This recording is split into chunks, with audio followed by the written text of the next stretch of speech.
សួស្តីអ្នកទាំងអស់គ្នាថ្ងៃនេះគឺខ្ញុំបង្ហាញអ្នកទាំងអស់គ្នាអំពីរបៀបដាក់ mount row ដែលខ្ញុំបង្ហាញអ្នកទាំងអស់គ្នានៅលើ Samsung Galaxy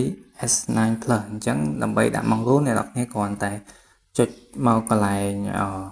ពាក្យ clock មកហើយយើងនឹងឃើញប៊ូតុងមួយហើយអ្នកទាំងអស់គ្នាចុចចូលទៅក្នុងនឹងមកគឺយើងនឹងឃើញកន្លែងកំណត់ម៉ោងហើយអញ្ចឹងខ្ញុំនឹងធ្វើការកំណត់យកម៉ោង5ពេលផឹកអញ្ចឹងពេលផឹកគឺខ្ញុំយក AM ព្រោះ AM គឺសំដៅទៅលើម៉ោង5ពេលផឹកគឺចិត្តភ្លឺយើងនឹងឯងហើយខាងក្រោមនេះគឺជាកន្លែងអ្នកនរគ្នាអាចកំណត់ឲ្យវារោពីថ្ងៃច័ន្ទដល់ថ្ងៃសៅរ៍ទៅហើយបន្ទាប់យើងកំណត់ហើយអ្នកនរគ្នាអាចចុច tick នៅក្នុង schedule អូខេ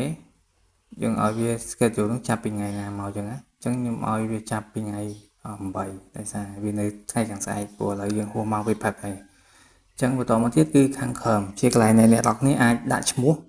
អញ្ចឹងគឺខ្ញុំដាក់ឲ្យម៉ោងនោះសំដៅទៅលើម៉ោងគឺរោពេលផឹក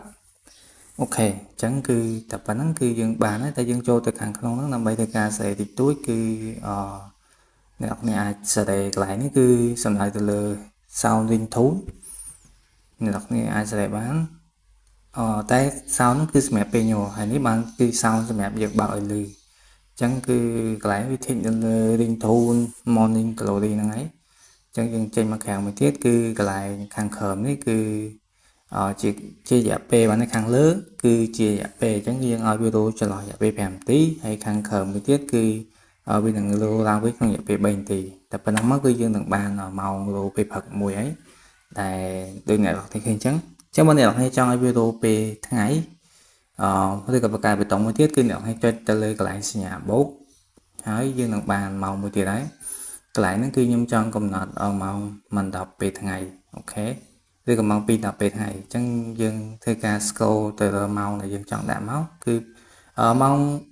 ពេលថ្ងៃគឺអ្នកនរគ្នាត្រូវតែដាក់ PM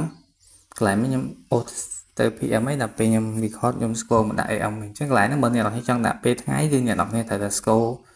ទៅដាក់ PM មកអញ្ចឹងខ្ញុំដាក់ម៉ោង2:10 PM ប៉ុន្តែខ្ញុំអត់បាន scroll ទៅ PM អញ្ចឹងអ្នកខ្ញុំបើចង់ដាក់ពេលថ្ងៃ complete scroll ទៅ PM ហើយ schedule គឺដូចតែគ្នាទេ